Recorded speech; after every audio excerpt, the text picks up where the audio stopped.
온수 샤워 줄이고 장작사는 유럽 에너지 위기, 겨울 에너지난 우려, 한파 발생 시 정전 가능성. 왜 에너지 대란이 일어나고 있나요?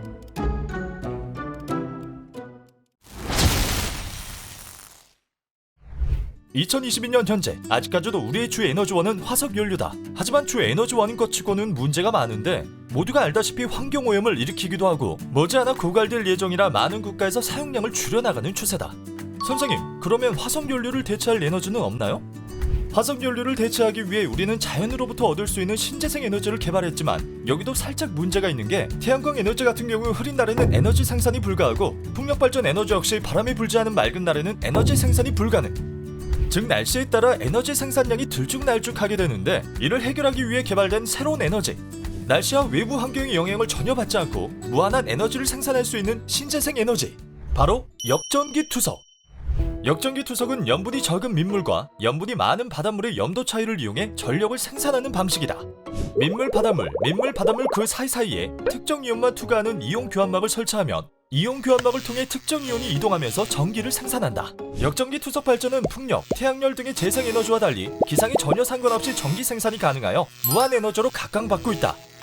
이 역전기 투석 발전에서 가장 중요한 부분은 바로 필요한 이온은 투과하고 불필요한 이온의 투과는 막는 이온 교환막. 하지만 이온 교환막에도 큰 문제가 있으니 바로 내구성. 왜 내구성이 문제인가요? 기존 역전기 투석은 이온 교환막 사이에 스페이서라는 것을 사용하는데, 비전도성 소재로 만들어진 직물이라서 이온 교환막을 구분하고 해수와 담수가 흐를 수 있는 물길을 만들어주는 역할. 이런 스페이서는 대부분 직사각형 패턴으로 짜여져 있는데, 직사각형 패턴은 직사각형 형태보다 작은 물질은 쉽게 통과되지만 그보다 큰 물질은 통과되지 않는 구조다. 그러다 보니 해수 및 방류수에 존재하는 오염물질들이 막을 투과하지 못해 점점 쌓이게 되고, 이렇게 구멍 하나하나를 막게 돼 결국 전체적인 압력이 올라가게 된다. 압력이 증가하면 결국 교환막은 버티다 못해 변형되거나 파손되는데, 그렇게 파손되기까지 걸리는 시간은 단 6일. 제대로 사용하기 위해선 1년에 60번 정도의 교체가 필요하고, 이로 인한 막대한 비용까지 발생하고 있다. 이 문제를 해결하기 위해 끊임없이 연구한 곳, 바로 한국에너지기술연구원. 어떻게 그 문제를 해결하였나요? 바로 물결무늬 패턴. 3D 프린팅을 사용하여 물결무늬 패턴의 이온 교환막 개발에 성공했다.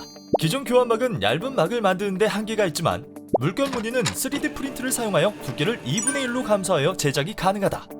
기존 교환막은 오염물질이 막혀 쉽게 파손이 되지만, 물결무늬 교환막은 물결, 말 그대로 물이 움직이는 그 모양대로 만들어지기 때문에 물의 흐름에 따라 이온뿐만 아니라 오염물질 또한 막힘없이 이동이 가능하여 교환막에 오염물질이 쌓이지 않아 3배 이상 압력 저감 효과, 압력 저감으로 내구성이 더 단단해져서 약 15일 이상 안정적으로 운행이 가능하여 기존하고 다르게 1년에 최대 24번만 교체하면 끝!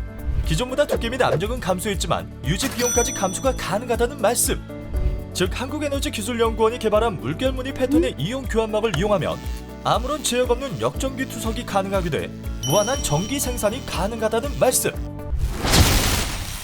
환경 문제가 대두된 이후로 인류가 끊임없이 추구해왔던 무한 신재생 에너지. 모두가 꿈꾸는 환경오염 없이 자연과 공생할 수 있는 이상적인 에너지 환경이 점차 눈에 보이는 듯하다. 머지않아 실현될 신재생 에너지 세상의 선두에 우리 한국에너지기술연구원이 있음이 분명하다.